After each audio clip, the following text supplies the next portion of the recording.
Assalamualaikum warahmatullahi wabarakatuh. Kami dari kelompok 18 akan mempresentasikan materi tentang budget unit yang akan diproduksikan.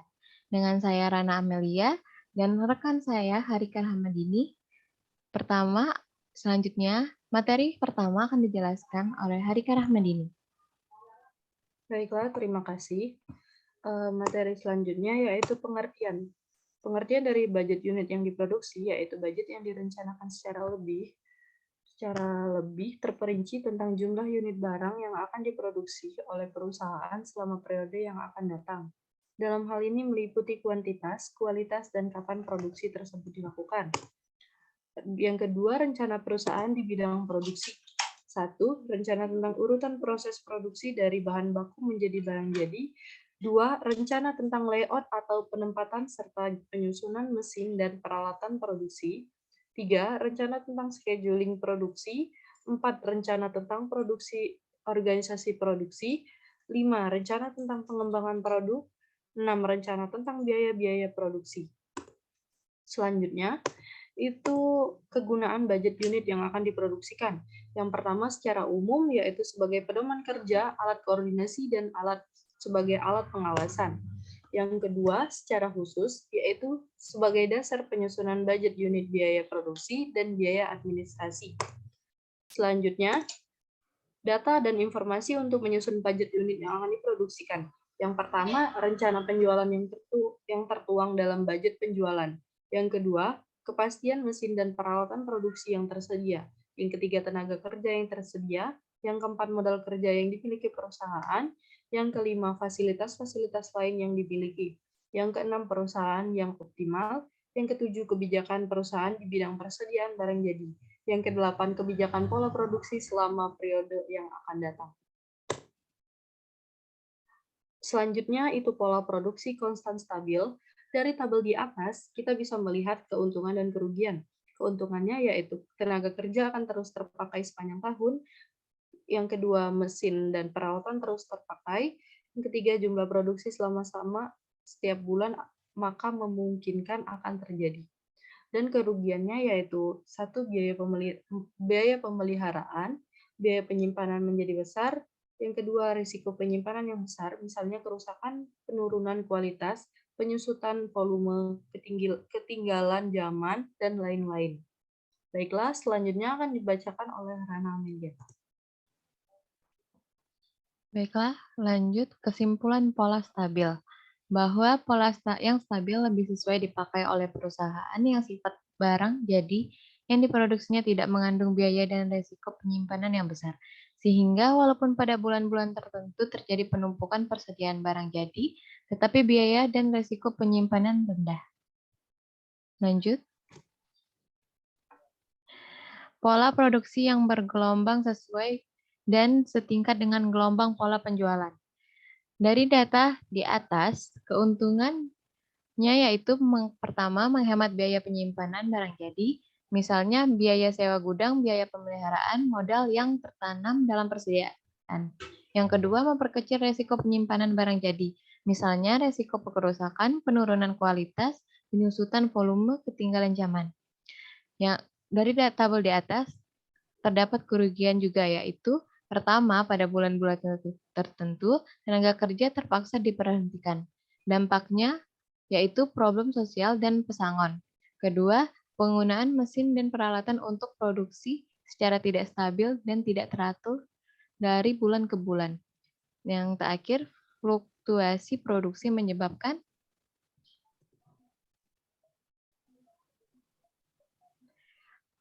dari kesimpulan pola produksi yang bergelombang setingkat dengan gelombang dari pola penjualan, yaitu lebih sesuai dipakai oleh perusahaan yang sifat barang jadi yang diproduksinya mengandung biaya serta resiko penyimpanan yang besar. Dengan demikian, diinginkan jumlah persediaan barang jadi yang cukup kecil untuk menghemat biaya dan resiko penyimpanan tersebut. Lanjut. Pola produksi yang bergelombang secara lebih moderat daripada gelombang dari pola penjualan. Kesimpulan dari tabel di atas, pola produksi moderat ini biasanya digunakan oleh perusahaan yang sifat barang jadi yang diproduksinya mengandung biaya dan risiko penyimpanan yang besar.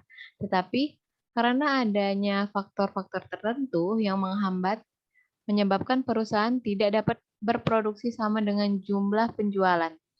Lanjut.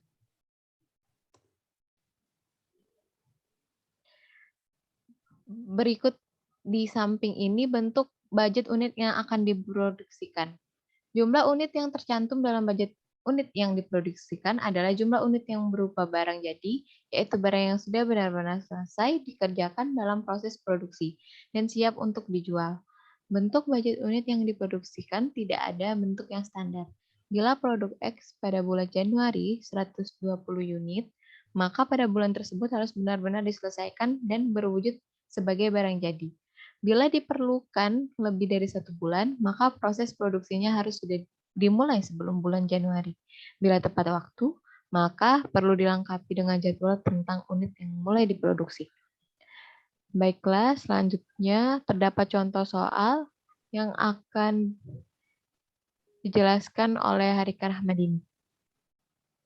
Baiklah, contoh soal yang itu rencana penjualan tahun 2009 PT Makmur adalah 14.200 unit.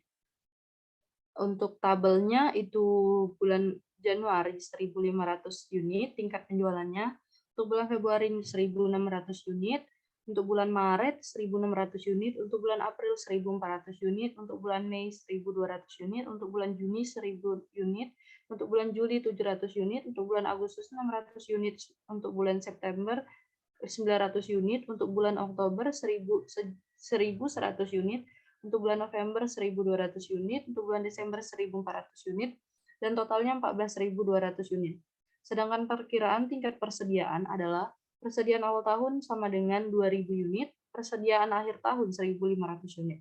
Jadi yang ditanya, yang pertama hitunglah anggaran produksinya, yang kedua hitunglah alokasi kebijakan produksi bulanan dengan mengutamakan stabilitas produksi, yang ketiga hitunglah alokasi kebijakan produksi bulanan dengan mengutamakan stabilitas persediaan.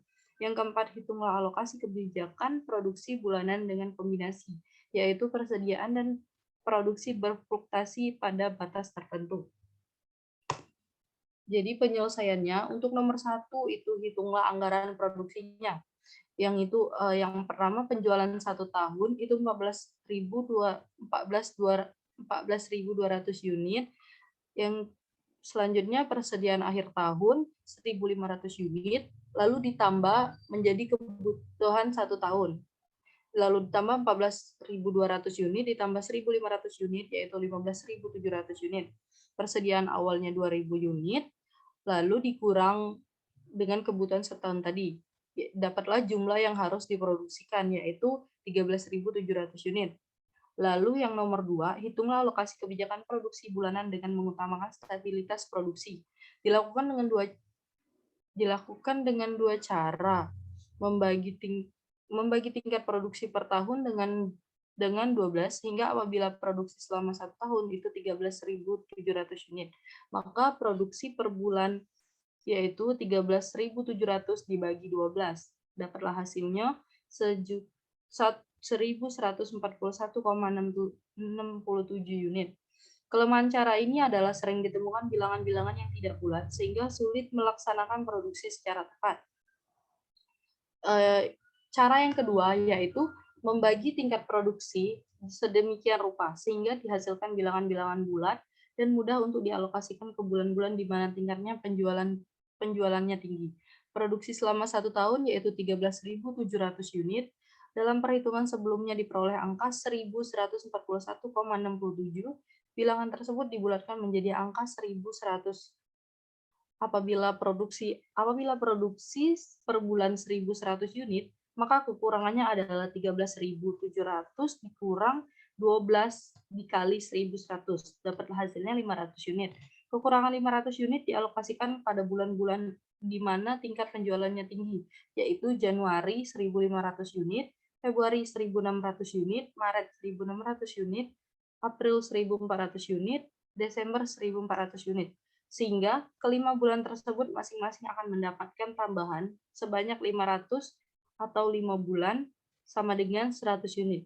Jadi jumlah yang akan diproduksikan yaitu 5 bulan masing-masing 1.100 ditambah 100 unit, jadi 6.000 unit, 1.100 ditambah 100 unit, 6.000 unit, 7 bulan masing-masing 1.100 unit, yaitu 7.700 unit, ditambah jadi 13.700 unit untuk totalnya.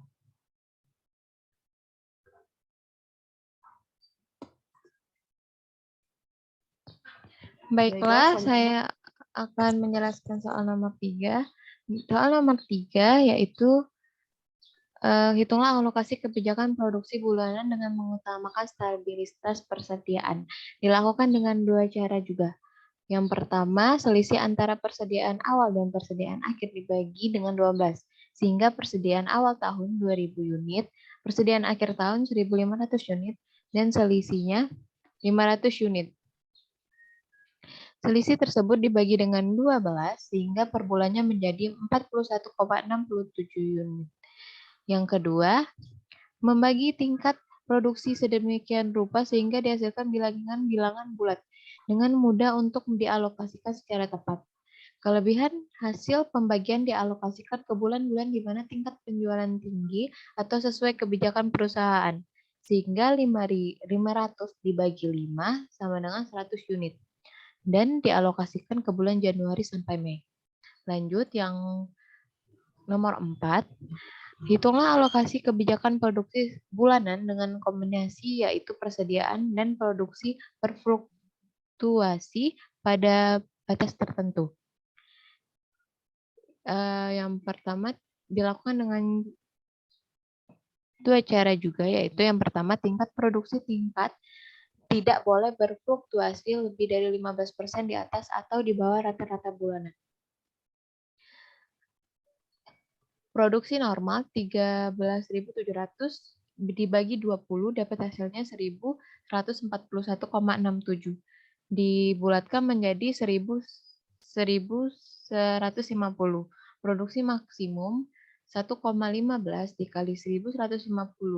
Dapat hasilnya 1.322,5 dibulatkan menjadi 1.300. Produksi minimum 0,85 dikali 1,150 dapat hasilnya 977,5 dibulatkan menjadi 1.000. Yang kedua, tingkat persediaan tidak boleh lebih dari 1.600 unit dan tidak boleh kurang dari separuh persediaan maksimal. Persediaan maksimal itu 1.600 unit. Persediaan minimalnya 0,5 dikali 1.600. Dapatnya 800 unit. Yang ketiga, tingkat persediaan tidak boleh lebih dari 1.600 unit dan tidak boleh kurang dari separuh persediaan maksimal. Persediaan maksimal 1.600 unit, persediaan minimal 0,5 dikali 1.600 unit. Dapat hasilnya juga 800 unit.